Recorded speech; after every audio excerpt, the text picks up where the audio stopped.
Welcome back to the Mutant Manifesto, Frozen Rhizome. It is January 25th today. I recently got back from a road trip. My grandfather passed away and I was at his memorial in Florida. And I drove the car that I inherited from him back to Minneapolis, dreading it along the way as the weather turned from balmy to, sub like negative 23 degrees. And the landscape flew by. And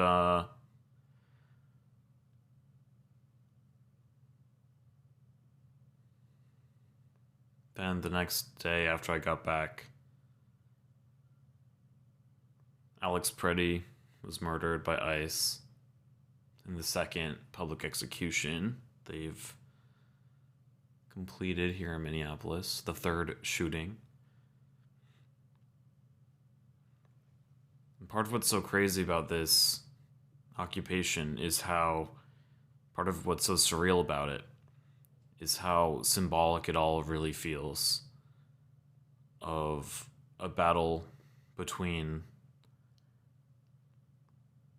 two different modes of being in America. I made the point in the first episode of Frozen Rhizome that when Renee Good was murdered, her last words were, "I'm not mad at you," and that this pseudo-ironic, pseudo-real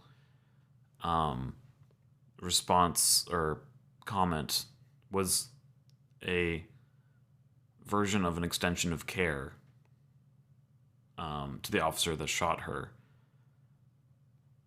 And Alex Peretti's last words were, "Are you okay?" talking to the person whose life he potentially saved when he effectively de-arrested her and put his body, or them, and put his body between them and the ICE officers, who then surrounded him and dumped at least 11 shots into him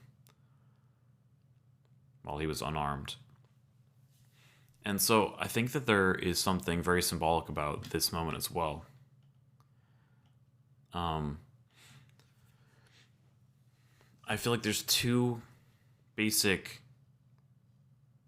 tenets that are dividing the responses to across America to the ICE occupation.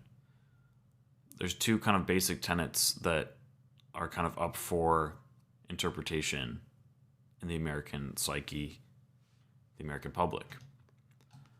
One of the tenets of the occupation and of kind of generally the Trump regime is this idea, this meme of "don't believe your lying eyes," right?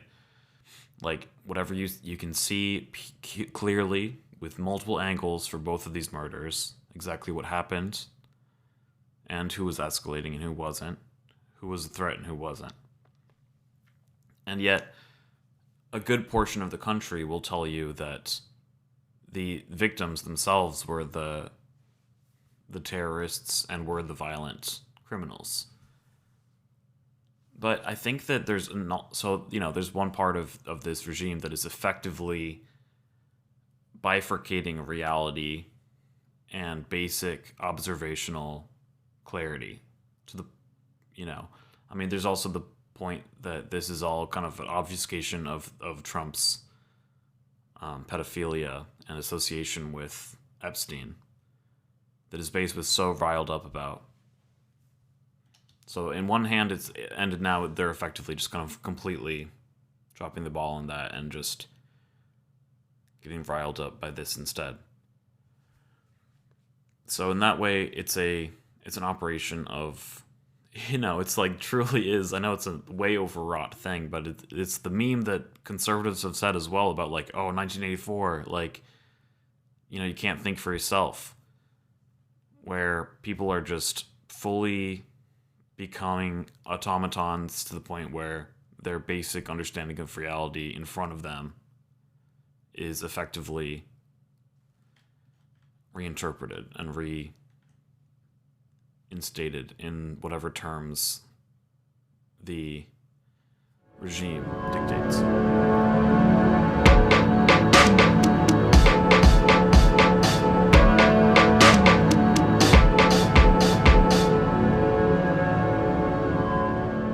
But then there's another mandate, I think, which is this idea of like, don't feel, don't empathize, but instead just live in perpetual amnesia and indulge in whatever hedonic treadmill you can. So don't care, you know? Don't care. I think that it's real in a grounded way to posit that, once again, the crimes of Alex Pretti and Renee Good were that they were caring for their neighbors. Not just caring about them, but extending care on the ground. And we saw that care reverberate out as all these different hyperlocal signal chats held vigils.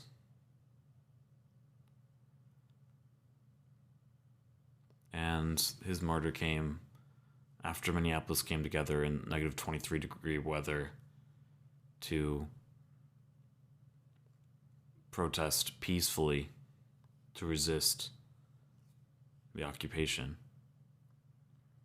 And this is in the midst of countless mutual aid drives and initiatives that are seeking to support one another.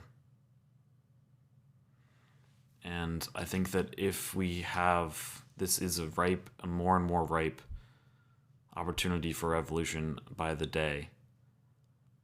And if we get there, it'll likely be through militant care. If we can build those nodes out fully enough, then we can genuinely start to translate our lives from individualized, liberalized, autonomous subjects into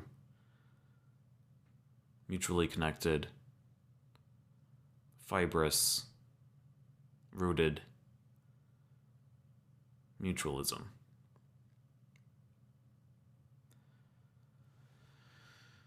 But I won't lie, I mean, this is actually a struggle that I'm specifically also very much dealing with. In my personal life, I feel that care is something that I'm kind of new to. I'm in my profession as a special educator. It's new for me. Before that, I was doing food service and like management and food service, which you can do a certain kind of performative care in that context, but that's very much the amnesiac, hedonic treadmill kind. And in the special ed role, I've done things like changes, helping people buckle their seatbelts, and also like teaching people like how to sweep, how to mop, those kinds of things on a much more soft basis than demanding it as a manager or performing it as a food service worker.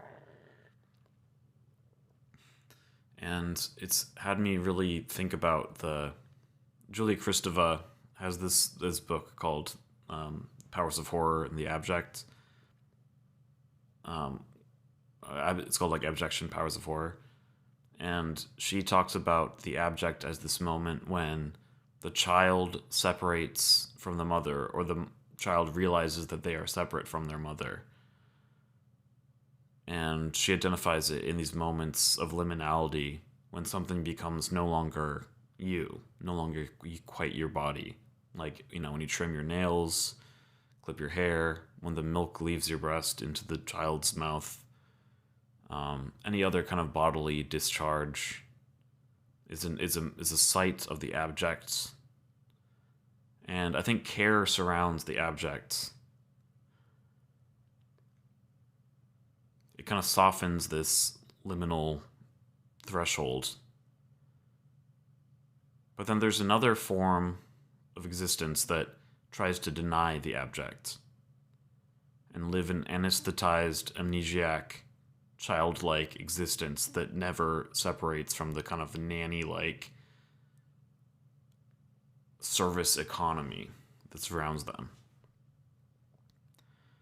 I'm thinking about how all I've done upon getting back, and I mean, I was on a road trip, it was emotionally charged, but all I've done is sit there trying to numb myself out with alcohol and play Magic.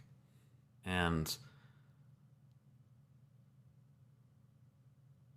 how there's this sentiment that surfaced online that it's irresponsible to advocate for people to go out and protest because they might get shot, they might get hurt. This idea that it's your duty to just stay in and just look out for number one, look out for yourself.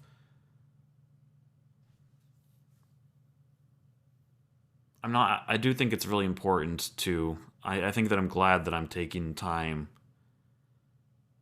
to avoid burnout, because that's very important. And we all do need to make sure that we have the right resources, both emotionally and also physically and mentally, if we do want to go out and participate in collective direct action. But the thing that I need to do to get there is actually the boring work of caring for myself, I think. And I need to take a shower. I need to clean my space a little bit. I need to make sure that I have the right I need to do my laundry so that I can have the right layers to go out. And I've realized that there is a sense of grief associated with doing those basic care tasks for myself or for others. To sit there with the body and with the space. And I don't know if that's just me and maybe some early trauma stuff around chores and about care. But I don't think it's just me. I have a feeling that this sensitivity and fear surrounding care, specifically the kind of abject care, is something that animates this larger divide in America between domination and abject care, between hedonism and complex relation to the needs of one's body and others around them.